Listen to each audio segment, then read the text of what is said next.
জুলাই বাংলাদেশের প্রত্যেকটা মানুষের হৃদয়ে জুলাই থাকবে। এটাকে জোর করে আপনি এই যে 3000 মূর্তি বানিয়ে এটাকে কোনো দরকার নাই। যার যেভাবে তার আর্টিস্টিক এক্সপ্রেশনটা করতে চান সেভাবেই করছেন। কেউ ভাবছেন যে আমি দেয়ালে লেখে আমার এই জুলাইকে আমি ধারণ করব, ওইটাই হচ্ছে। কেউ কিন্তু বলছে না, কেউ কাউকে বলেছিল এই আসো আমরা সংঘবদ্ধভাবে দেয়াল লেখন করব। আমি আমার ফ্যামিলির মধ্যে জানি, জীবনে কোনোদিন রাস্তায় নামিনি, সে হঠাৎ করে জুলাইয়ের সময় দেখলাম যে ইউনিভার্সিটির স্টুডেন্ট, সে যে জুলাই এবং খুব সুন্দর আর্ট করা শুরু করলো, কেউ কিন্তু তাকে বলেনি। তো এই কাজগুলো তো সবাই মিলে করছে, পুরো সারা বাংলাদেশে করছে। করলেই বুঝি জুলাই শেষ। তো জুলাই তো অনেক বড়, এত বড় যে ওনাদের আসলে কোনো ধারণা নাই। জুলাইয়ের ব্যাপ্তিটা আসলে ওনাদের কোনো ইয়ে নেই। এটা আমি বলতে পারি যে আমি যখন ইন্টারিম গভর্নমেন্টে ঢুকলাম, তারপরে পুরো সারা বাংলাদেশই আমার যাওয়া হয়েছে, তখন আমি বুঝেছি আছে জুলাইটা কত বড়। বাংলাদেশে এমন কোনো শহর নাই জুলাই টাচ করেনি, এমন কোনো স্কুল নাই, এমন কোনো কলেজ নাই, এমন কোনো ইউনিভার্সিটি নাই, মেডিকেল কলেজ নাই যে যেখানে জুলাই টাচ করেনি। তো ফলে জুলাইকে নিয়ে যারা লিখছেন, যারা গল্প তৈরি করছেন বা করবেন সামনে, তো জুলাই আমি মনে করি যে জুলাই আসবেই। কিভাবে আসবে আমরা এখন পর্যন্ত মানে সত্যিকার অর্থ হলো তো 2 ঘন্টা, 2টা মানে কালের যাত্রায় এই 2 বছর, জুলাইয়ের যে 2 বছরটা খুবই মানে 2 ঘন্টার সমান। তা এটা আরও আসবে আমি মনে করি। এখন আমরা 2-3টা বই পেয়েছি। মুরাদ কিবরিয়া লিখেছেন, আয়নাঘর নিয়ে লিখেছেন, নিয়ামত ইমাম লিখেছেন, হাসান রুবায়েত কবিতা লিখেছেন, আর প্রচুর ব্রিলিয়ান্ট বাংলাদেশের আমি মনে করি যে সবচেয়ে ব্রিলিয়ান্ট কাজ হয়েছে জুলাইকে নিয়ে হলো ডকুমেন্টারি। খুব ফ্রেশ থাকতে থাকতে তারা কাজটা করে ফেলেছেন, এত সুন্দর কাজ যেটা সারা জীবন থেকে যাবে, সারা জীবন। এবং পুরো এই ডকুমেন্টারির কাজগুলো সত্যিকার অর্থে আমি মনে করি যে ফারুকি ভাই এবং তার বন্ধুবান্ধবগণ, তার বলবো যে সাথে যারা কাজ করেন, তারা মিলে যে কাজটা করেছেন, এটা জুলাইকে অন্য মাত্রায় নিয়ে গেছে। জুলাইকে মানুষের চোখে যারা খুবই তার গৃহকোণে জুলাইকে দেখেছেন বা সামনের বাসার রাস্তায় জুলাইকে দেখেছেন, যিনি একটু দূরে যে একটা ইউনিভার্সিটিতে জুলাইকে দেখার যার সুযোগ হয়নি, বা গ্রামের বা একটা মফস্বল শহরের বা ইসলামী ইউনিভার্সিটি বলেন, কুমিল্লা ইউনিভার্সিটি বলেন বা নোয়াখালী ইউনিভার্সিটিতে যার দেখার সুযোগ হয় নাই, এই ডকুমেন্টারিগুলো তাদেরকে হেল্প করবে। জুলাইকে নিয়ে সাহিত্য অনেকে বলেন যে এখনও কম, এটা সত্য। জুলাইকে নিয়ে এখনও সাহিত্য কম, কারণ ওই আমি বললাম যে সময় তো এখনও সামনে লিখবেন, কারণ একটা জেনারেশন জুলাইকে দ্বারা এখনও মগ্ন হয়ে আছেন। তাদের সামনে দিয়ে কী হলো এটা থেকে একটু মানে লিটারেচার লিখতে হলে হয় এটার থেকে একটু দূরত্বটা লাগে।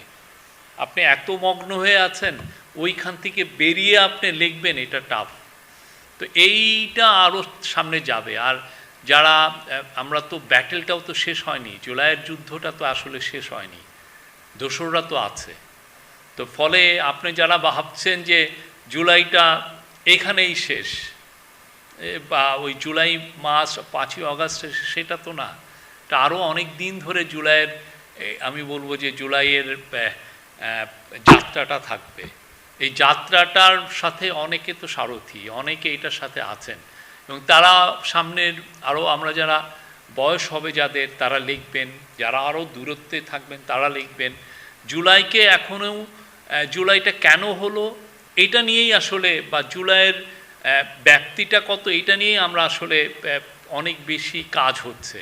কিন্তু জুলাইকে নিয়ে নাটক, জুলাইকে নিয়ে সিনেমা মানে মুভি, জুলাইকে নিয়ে ছোট গল্প, জুলাইকে নিয়ে বড় আকারের রিসার্চ, হ্যাঁ প্রচুরগুলো। একটা জিনিস দেখা গেছে যে অনেকে খুব দ্রুত কিছু লিখে ফেলেছেন।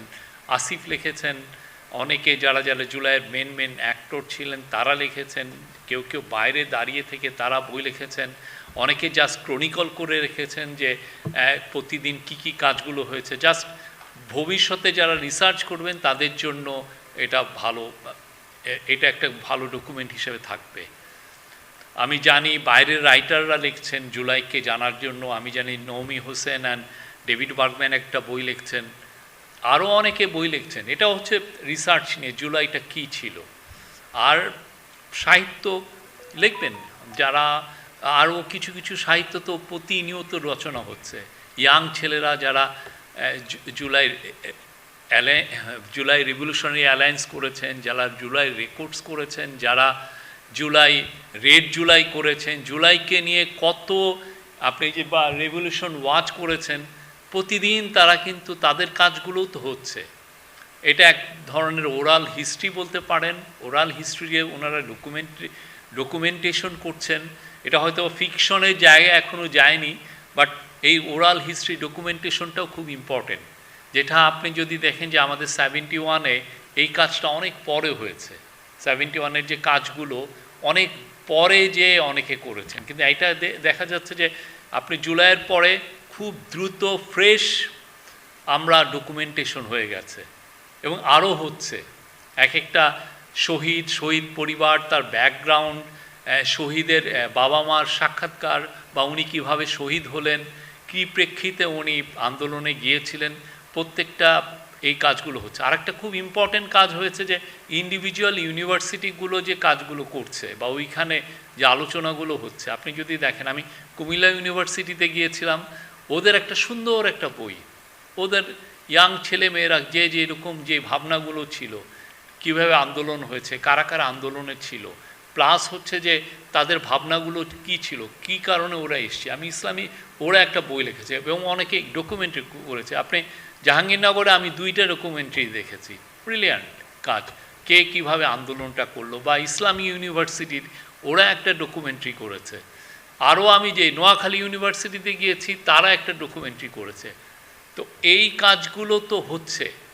জুলাইকে নিয়ে সত্যিকার অর্থে যারা ভাবছেন যে জুলাই একটু থেমে গেছে, ইন্টারিমের গভর্নমেন্টের সময় ফোকাসটা হয়তো অন্যদিকে ছিল, এই ধরনের একটা চিন্তা ভাবনা, কিন্তু জুলাই তো অনেক বেশি।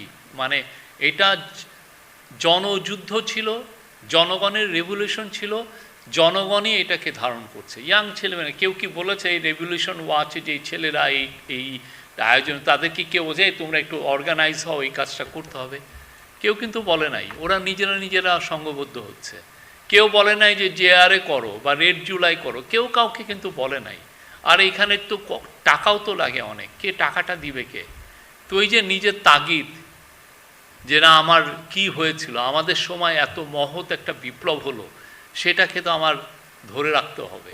কিভাবে ধরে রাখবো? যে যার কায়দায়, কেউ যে লেখা শুরু করলো দেয়ালে, কেউ অনলাইনে, কেউ মুভির ক্যামেরা নিয়েছে, কেউ হাতে কলম নিয়েছে।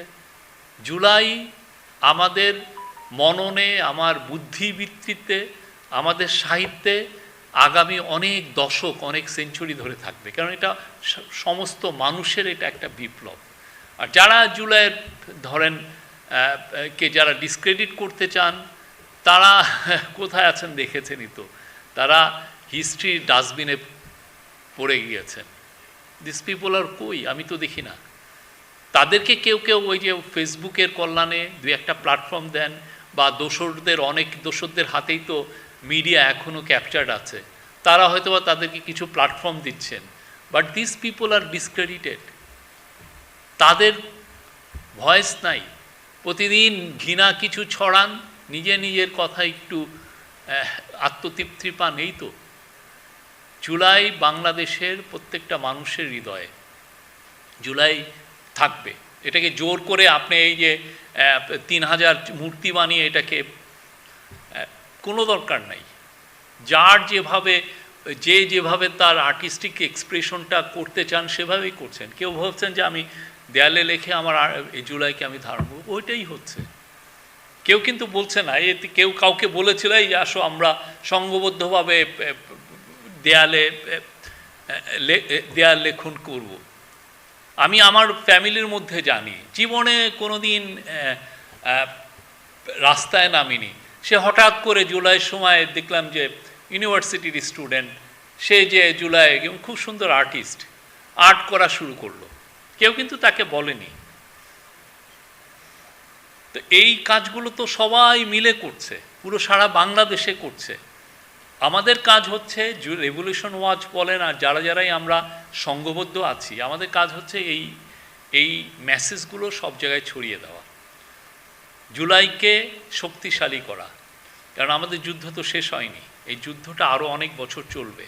But in the meantime আমরা যেই 36 দিনের যে মহৎ একটা আন্দোলন, মহৎ একটা বিপ্লব হয়েছে, সেটাকে কিভাবে আমরা আমাদের কালচারে, আমাদের সাহিত্যে, আমাদের শিল্পকলায় ধরে রাখতে পারি, আমাদের মুভি মেকিংয়ে ধরে রাখতে পারি, সেটা সবার ইয়ে। বাট কেউ যেন চাপ না বোধ করেন যে না চাপে, সবাই তার আনন্দের সাথে করবেন। জুলাই অনেক বড়, জুলাইয়ের অনেকটা আকাশের মতো। Thank you very much.